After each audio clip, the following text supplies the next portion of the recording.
Okay, I'm Bill Hunt, and this is an unusual invitation. Not really sure of what, I wasn't sure what I might have to offer you.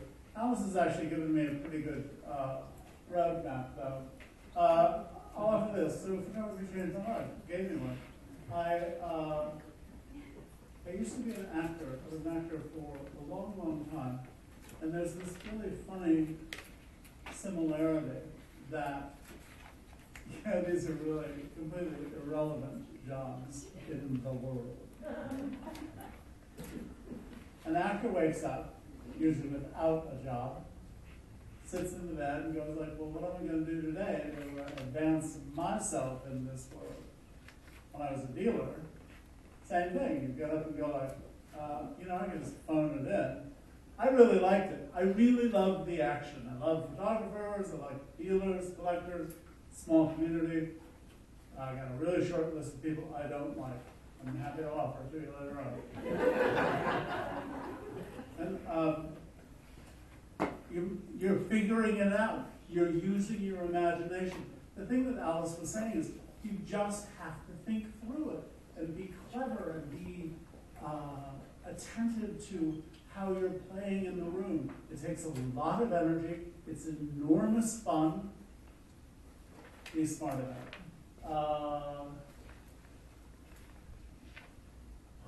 it. So I bought a photograph 40 years ago. I talk about collecting lots.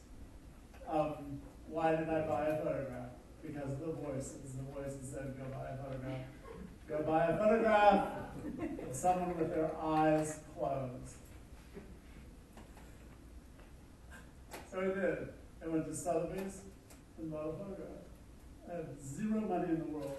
I spent $300 on an Imogen Cunningham photograph, and that changed my life. So I bought that one, then I bought some more. And the cool thing about photography was that you could do a lot of damage without very much money. There wasn't that much money. So I built this one weird collection of images, magical, heart-stopping images of people in which you don't see their eyes. That was the through line. That's what I was buying. Some dealers understood it. They were fun to deal with. The ones that didn't get it, they were less fun to deal with. And eventually sort of took over my life because I became a dealer and a consultant. See, Alice is a consultant.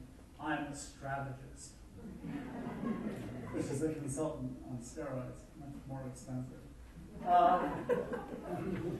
So this collection, I finally inventoried it this year after telling people there were like more than 1,000 pictures. I found out that I didn't have 1,000 pictures. I had less. But then I've got all this other stuff. I've got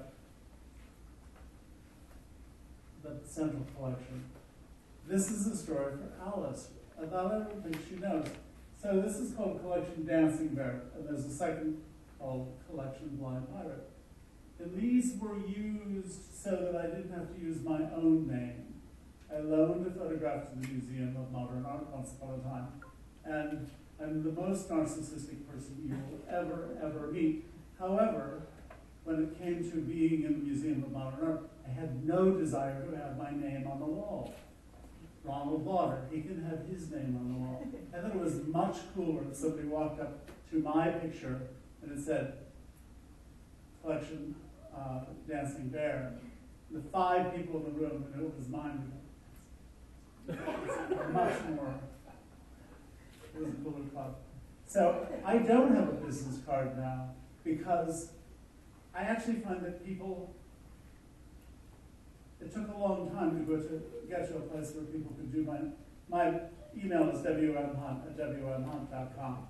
I think if you can handle that, you don't need the business card. But for a long time I had the business card. And it came about because I'd been in Africa when I turned 40. I took myself to Africa. The years with zeros are always very important. So I'm in Africa and somebody says, I'm in the Masai Mara. Somebody says, you're really an interesting guy. You got a business card? And I'm like, no, I'm an out-of-work actor in Africa. Why would you carry a business card around? So I came back to New York, and I had a credit at a stationery store. And so I went and got a business card. And so you're looking at it and doing the design, and you get to the upper left-hand corner. What to put? Out-of-work actor.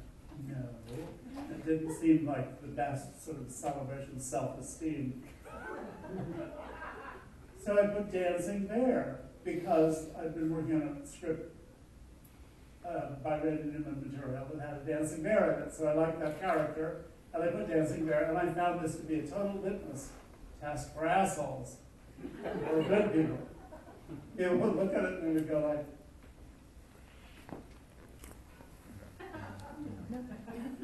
do you do children's parties?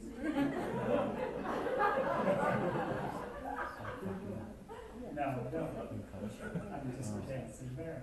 So the people who would read the card would go like, I like that. We could talk. So so I did that collection, and that collection has had a real life. That has had shows, and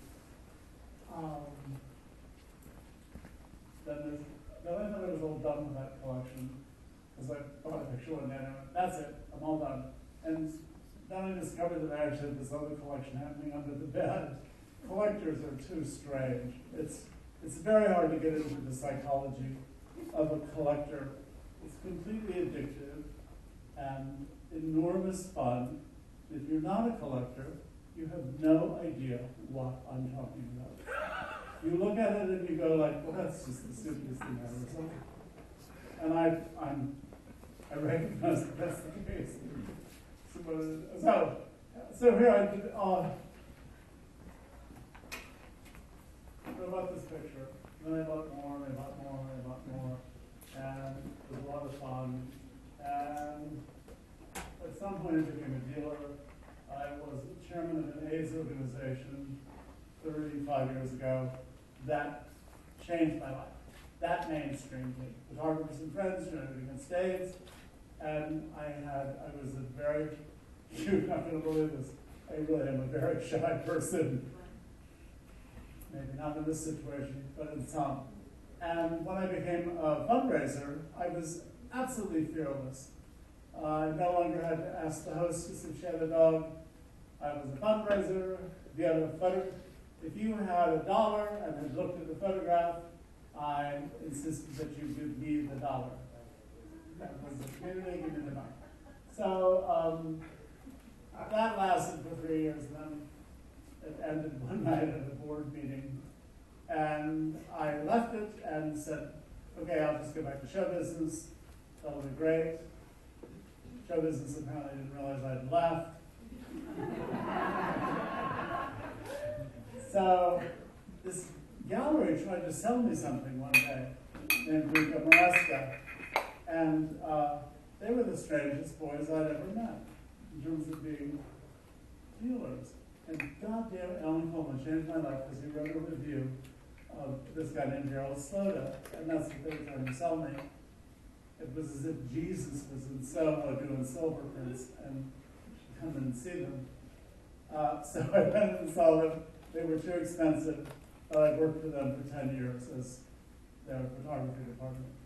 And I just loved the action. I just loved talking about it. I loved advocating for talent. That was fun. I don't want to deal with jerks. I'm very impatient with them.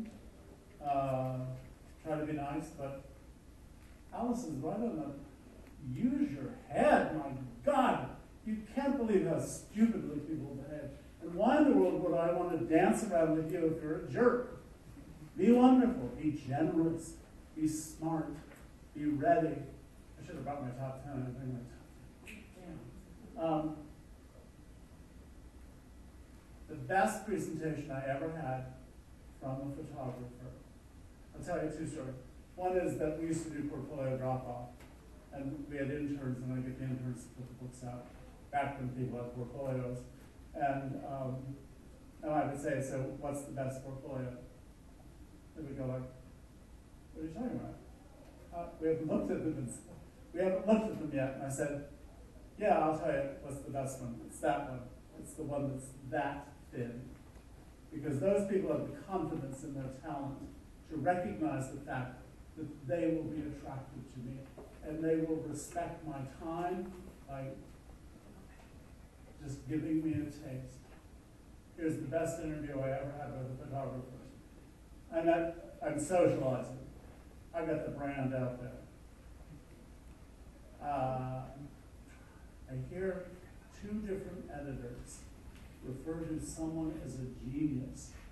I gotta tell you, the polite version of this is my ear got very big.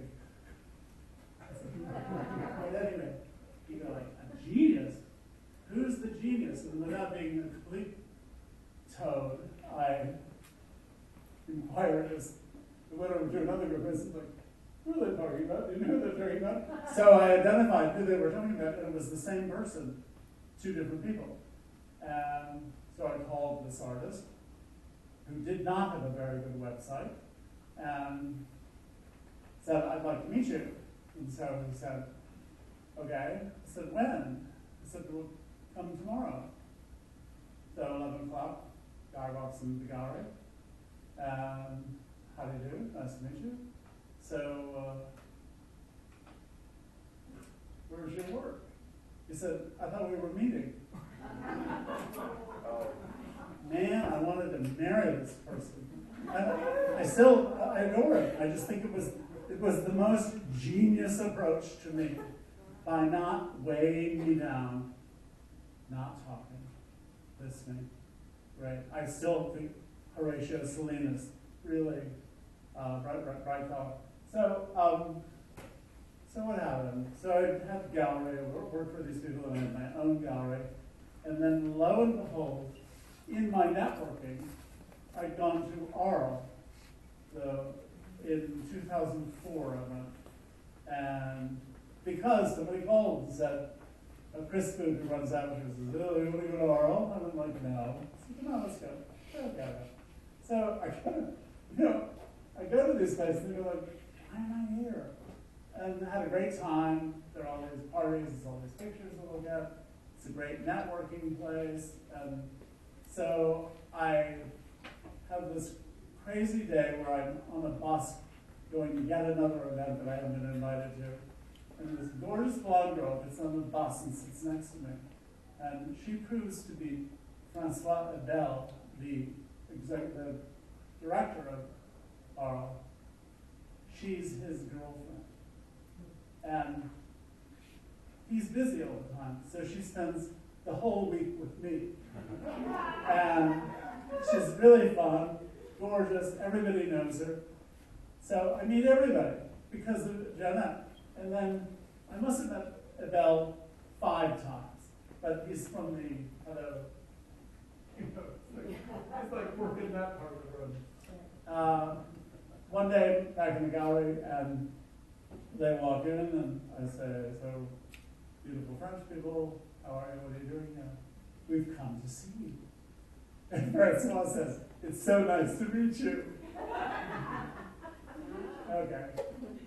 Anyway, Susan Meiselas, who'd never seen my collection, had proposed to them. They wanted to look at some American collections. And so he came to the house, said, do you want to do a show in Arles? I went, let me think about it. Of course. So we go to Arles and do this big show. It's great. And then there were a bunch of other shows. So that's what the first collection. What is this woman? So it happened a bunch of times. So I got to go to France. I started in the States. We did France, and then I did snapshots in Corona, Lausanne, Amsterdam. It's the most fun you can have with your clothes on. That's the joke about curating an exhibition. So in August, that's when I just got the joke. That's great. In August, I get a message from the publisher at Thames and Hudson in England, would I like to do a book? And I actually wrote back and said, And I thought, that's a very smart idea. Who's going to buy that book? So he makes the case for me, the case to me why he should publish my book. And I go, okay, that's a good idea. So we did a book, and